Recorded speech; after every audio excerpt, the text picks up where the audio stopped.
Mother Teresa, आराम से, थोड़ा धैर्य रखें। अब मैं एक ऐसा आवरण उठाने जा रहा हूं जिसे एक लंबे समय से आपकी आंखों पर डाला गया था। क्राइस्ट के नाम पर वह रोगियों का शारीरिक शोषण करती थी।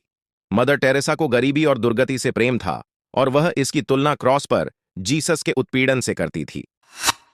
इतना ही नहीं, वह इसे दूर देती थी और जब रोगी तड़पते तो उन्हें बताती थी कि वे जीसस के करीब हो रहे हैं और प्रभु ऐसा ही चाहते हैं।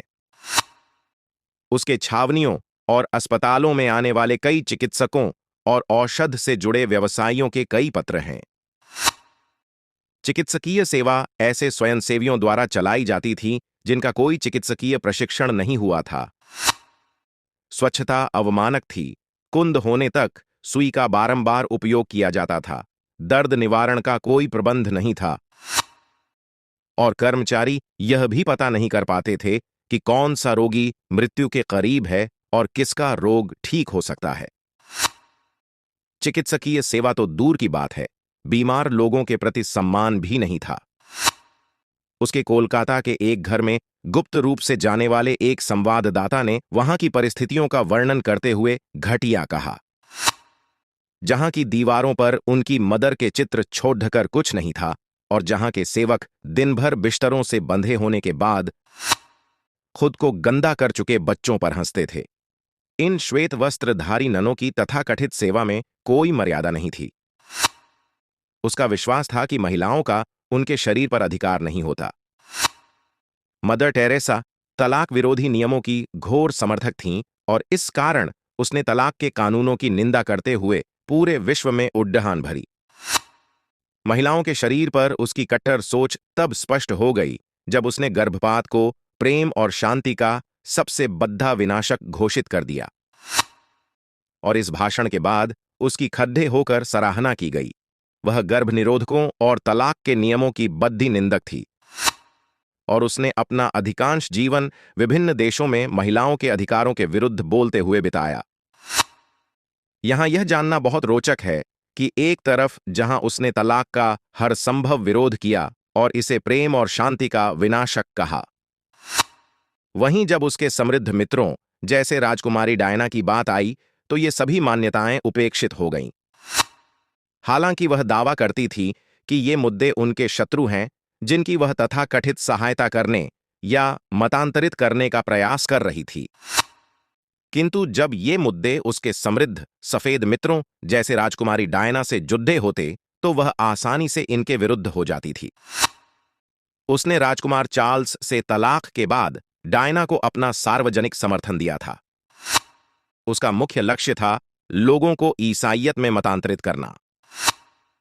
कई लेख बताते हैं कि कैसे उसने और उसकी साथी सफेद ननों ने लोगों का भावनात्मक दोहन कर और उनकी संस्कृति और परंपरा को असभ्य बताकर बपतिस्मा करने का प्रयास किया। लोगों की मृत्युशैया पर भी यह उनका बपतिस्मा किया जाता था। उसके चहुओर जब लोगों को ईसाईयत में समाया जाता था तो इस काम में बंगाल के सांस्कृतिक और बौद्धिक जीवन की पूर्ण अवहेलना की जाती थी। वह नाम मात्र की बंगाली बोलती थी और उसे लोगों के बारे में कुछ पता नहीं था। उसके ये संदिग्ध कार्य स्पष्ट हो जाते हैं जब आपको भान होता है कि उसके सबसे बड़े निंदक उसी स्थान से हैं जहां उसने वर्षों तक काम किया, बंगाल।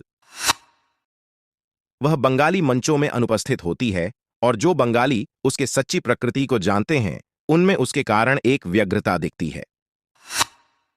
उसने अपना पूरा जीवन चर्च के लिए पैसे जुटाते हुए बिताया। सफेद वस्त्रों में सज्जित मदर टेरेसा के पूरे विश्व में समृद्ध और शक्तिशाली लोगों से संबंध थे। ऐसे संबंधों के लिए उस समय के विकसित देशों के राष्ट्रीय नेता भी तरसते थे।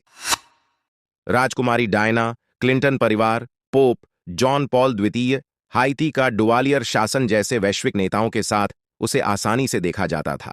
ऐसे कई फोटोग्राफ भी मौजूद हैं। रोगियों के ठीक करने के नाम पर 100 विभिन्न देशों में 517 मिशन से जुड़े अस्पताल चलाने के लिए मिलने वाली अकूत धनराशि इन संबंधों का ही परिणाम थी। उन रोगियों में किसी ने कभी भी चर्च के इस धन को नहीं जाना। उनकी देखभाल के तरीके घटिया थे। वे बेतरतीब रहते थे और दर्द से कराहते हुए मरते थे। और इन सबसे खराब यह था कि दर्द से कराहते रोगियों को मदर टेरेसा कहती कि उन्हें जीसस का चुंबन मिल रहा है। किंतु अपनी मृत्युशैया पर मदर टेरेसा को उपलब्ध चिकित्सा में सर्वश्रेष्ठ अपनाने में कोई परेशानी नहीं हुई। वह चर्च और व्हाइट सुप्रेमेसी के पोस्टरों की महिला थी।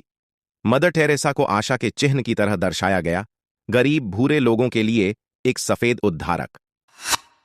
ओटावा विश्वविद्यालय की एक 2013 की स्टडी ने मदर टेरेसा से जुड़े परोपकारिता और त्यागशीलता के मिथक को दूर करते हुए कहा कि उसकी प्रतिष्ठित छवि सत्य के सामने नहीं टिकती है और यह छवि बीमार कैथोलिक चर्च के एक बलवान मीडिया अभियान का परिणाम है। पिछले 4 दशकों से चर्च विभिन्न मीडिया अभियानों के द्वारा उसकी विरासत को बढ़ाने का भरपूर प्रयास कर रहा है। आज भी विदेशी तीसरी दुनिया के देशों में मौजूद अधिकतर ईसाई प्रचारक लोगों को ईसाई बनाने के लिए या कहें कि चर्च की 21वीं सदी का उपनिवेश खड़ा करने के लिए उसके नाम का प्रयोग करते हैं। बहुत संभव है कि यह उत्तर दबा दिया जाए। अब यह किसी तरह हिंदू विरोधी नहीं है और ईसाई मिशनरियों की सच्चाई दिखाने का प्रयास करता है, जिसका आधार इस ढोंगी महिला ने रखा था।